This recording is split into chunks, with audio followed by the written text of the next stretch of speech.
എന്തായാലും നന്നായി. എന്റെ മുത്തശ്ശിയോട് ഇങ്ങനെയൊക്കെ ചെയ്ത ചെറുക്കനല്ലേ അവൻ. അവൻ ഇങ്ങനെ തന്നെ വേണം.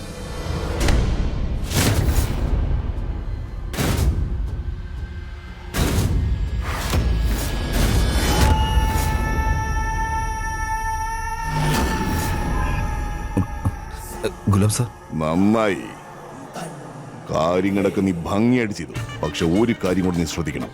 ഇഷ ഈ കല്യാണം കഴിഞ്ഞ അവളുടെ ഭർത്താവിന്റെ വീട്ടിലേക്ക് പോകുന്നത് വരെ ആ റോഹനോ അവന്റെ കുടുംബമോ ഒന്നും ഈ പരിസരത്തുണ്ടാവാൻ പാടില്ല. മനസ്സിലായോ? ഞാൻ നോക്കിക്കോളാം. ചെല്ല.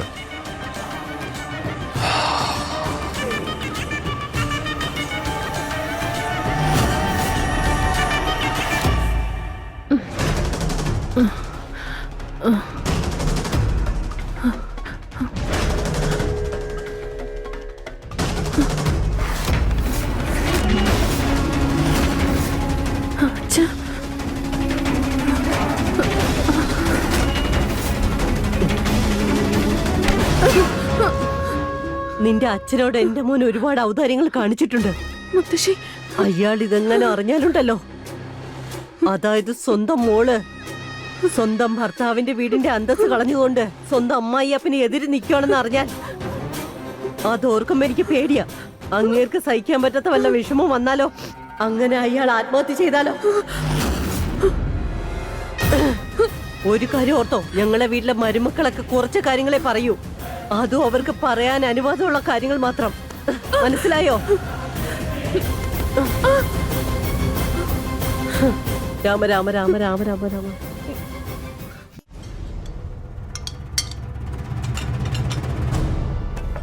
ഇങ്ങോട്ട് വാടി. അമ്മേ, എന്താടി അവിടെ പരിപാടി? നിന്റെ മോൻ സ്കൂളിൽ നിന്ന് വന്നിട്ട് എത്ര നേരമായെന്ന് നിനക്കറിയോ? അവൻ വന്നോ നിന്നോ കഴിച്ചോ നിന്നോ നോക്കാൻ നിനക്ക് നേരമില്ല. നീ ഇവിടെ വന്ന് പാട്ടും കൂത്തുമായിട്ട് കൂടിയിരിക്കുക. ഒന്നും ചെയ്യലേ. ഞാൻ പറഞ്ഞിട്ടാ അവളെന്നെ ജോലി സഹായിച്ചതാ. ജോലിയിൽ സഹായിക്കല്, വീട്ടിലെ കാര്യം നോക്കാൻ അവൾക്ക് മടിയാ. കഷ്ടം തന്നെ. ഭഗവാൻ എന്തിനാണോ ഇവളെയൊക്കെ എന്റെ തലയിൽ എടുത്ത് വെച്ചത്? ഇനി ഇവിടെ നിന്ന് സമയം കളയാൻ നിൽക്കുവാണോ? എന്റെ കുഞ്ഞിന് വല്ലതും കൊടുക്കുന്നില്ലേ നീ? പറഞ്ഞാലും കേക്കില്ല. നടക്കടി അങ്ങോട്ട്, നടക്കാൻ. ദൈവമേ, വേഗം നടക്കണം അങ്ങോട്ട്. നീ വീട്ടിലേക്ക് വാ. നിന്റെ വയറ്റിലേക്കെല്ലാം പോകുന്നതിന് മുമ്പ് മുത്തശ്ശിയുടെ വായിരിക്കുന്ന എന്നെ കേൾപ്പിച്ചില്ലെങ്കിൽ നിനക്ക് സമാധാനം വരത്തില്ലല്ലേ? ശരിയാക്കി തരാം. വാടാ ഇങ്ങോട്ട്. എന്താ ഉണ്ടായി? ജാനേ ചേച്ചി, എന്തിനാ വല്ലവരോടുള്ള ദേഷ്യം നിങ്ങളുടെ മരുമോളോട് തീർക്കുന്നേ? നീ എന്തായി പറഞ്ഞു വരുന്നേ?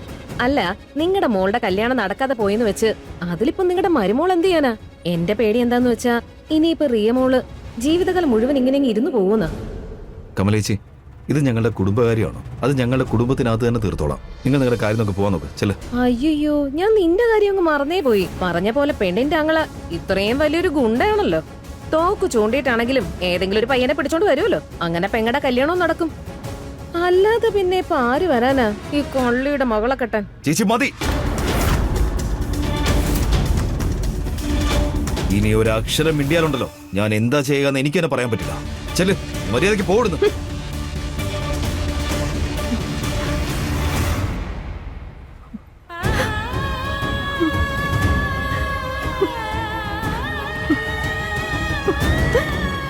വിടമ്മേ, എന്തിനാ ഇവള് പറയുന്നൊക്കെ ശ്രദ്ധിക്കാൻ പോകുന്നേ? അമ്മ വന്നേ, നമുക്ക് അകത്തേക്ക് പോവാം. വാ അമ്മേ, ഞാനല്ലേ പറയുന്നേ, പ്രിയയുടെ കല്യാണം നടക്കും. നല്ലൊരു കുടുംബത്തിലെ പയ്യനായിട്ട് തന്നെ നടക്കും. അതേമ്മേ, ഈ തെരുവിലെ തന്നെ ഏറ്റവും സുന്ദരിയാ നമ്മുടെ റിയ. നോക്കിക്കോ, ഏറ്റവും നല്ല പയ്യനെ തന്നെ കിട്ടും. എനിക്കൊന്നും അറിയില്ല ഭഗവാനെ. 6 കൂട്ടുകാരാ ഇതുവരെ പെണ്ണ് കാണാൻ ഇവിടെ വന്നത്. ഒന്ന് ശരിയായപ്പോ അത് കൈവിട്ടും പോയി. ഇത്തവണയാണെങ്കിൽ അഹങ്കാരം പിടിച്ച ഒരു പെണ്ണ് കാരണോ ഇത് കൈവിട്ടു പോയത്. അവരെന്നോട് പകരം വീട്ടിയതാണെന്ന് എനിക്ക് മനസ്സിലായി. എന്തായാലും ഈ സംഭവം എനിക്ക് മറക്കാൻ കഴിയില്ല. എന്റെ വീട്ടിൽ കയറി വന്ന് എല്ലാവരുടെയും മുന്നിൽ വെച്ച് എന്നെ എന്നെ അമ്മേ, അവളെ ഞാൻ മനസ്സറിഞ്ഞ് ശപിക്കുക. അവള് ഏത് വീട്ടിൽ ചെന്ന് കയറിയാലും മതി മതി അമ്മേ. അവളെ ശപിച്ച അമ്മ സ്വന്തം നാക്കെന്തിനെ ഇങ്ങനെ ചീത്താക്കുന്നേ? അവള് ചെയ്ത പാപത്തിലുള്ള ശിക്ഷ അവൾക്ക് തന്നെ കിട്ടിക്കൊണ്ടിരിക്കുകയല്ലേ? അതേ അമ്മേ, കാര്യമായിട്ട് പറയുന്നേ. സത്യത്തിൽ വല്യച്ഛൻ അവളോട് എന്ത് ചതിയാ ചെയ്തുകൊണ്ടിരിക്കുന്ന അവൾക്ക് ഇതുവരെ മനസ്സിലായിട്ടില്ല. ഇഷ സ്നേഹിച്ചിരുന്നൊരു പയ്യനില്ലേ, അവന്റെ അച്ഛൻ വഴി അവനെ കൊണ്ട് തന്നെ ഈ കല്യാണത്തിന് താല്പര്യമില്ലെന്ന് അവനെ കൊണ്ട് പറയിച്ചിരിക്കുക.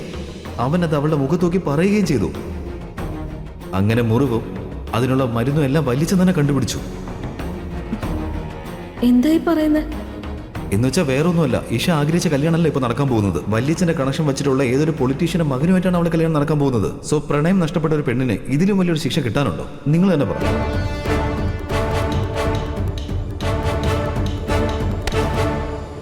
അപ്പൊ ദൈവം ഉണ്ടല്ലേ? എനിക്ക് സമാധാനായി. കൊള്ളാം. ഒരുപാട് ദിവസത്തിന് ശേഷമാ ഞാൻ ഇത്രയും നല്ലൊരു വാർത്ത കേൾക്കുന്നത്. മനസ്സിനൊരു കുളിർമ കിട്ടിയതുപോലെ. സത്യം പറഞ്ഞ ചെവിയിലാരോ തേൻ ഒഴിച്ചതുപോലെ. എടി മോണിക്ക, എന്താ അമ്മേ? നാളെ രാവിലെ നേരത്തെ എണീക്കണം. നമുക്കേ അമ്പലത്തിൽ പോവാനുള്ളതാ. കുറച്ച് നേർച്ചകളൊക്കെ തീർക്കാനുണ്ട്. ഞാനിത് എന്തായി പറഞ്ഞത്? ഇനിയിപ്പോ അമ്മ ഇത് നാട് മുഴുവൻ കൊട്ടിഘോഷിക്കൂ.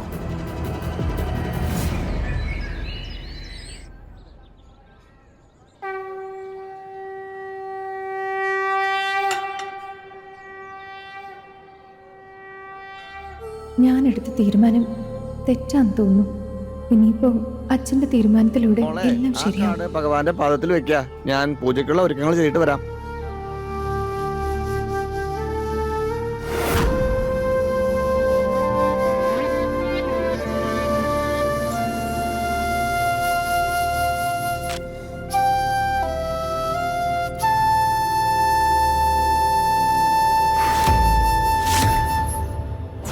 ഇഷ, ഈ കല്യാണത്തിന് നീ ഹാപ്പി ആണല്ലോ അല്ലേ?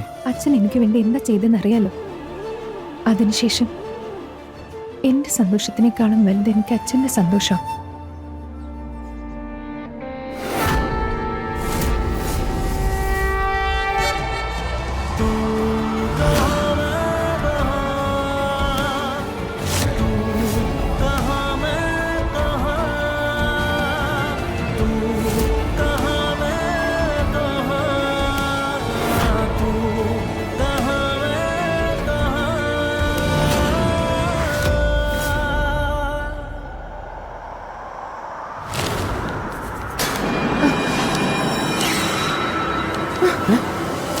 അയ്യോ, ഇതെന്താ അനിഷ്ട സംഭവിച്ചത്?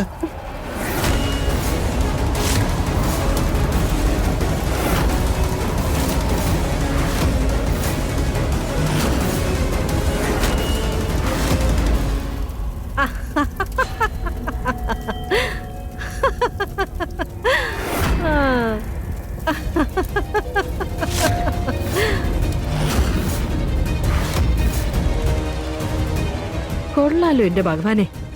ഇത് കണ്ടില്ലേ?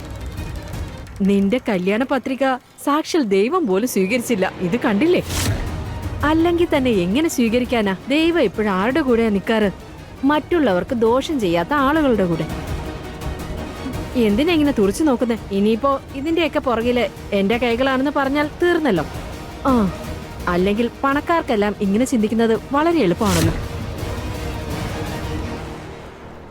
പക്ഷെ സത്യത്തിൽ ഇതിന് പറയുന്ന പേര് നീതിന്നാ. ഈശ്വരനുണ്ടല്ലോ, അവൻ നിന്റെ അച്ഛന്റെ കൈകൾ കൂടെ തന്നെ നിനക്ക് ശിക്ഷ തന്നത് കണ്ടില്ലേ?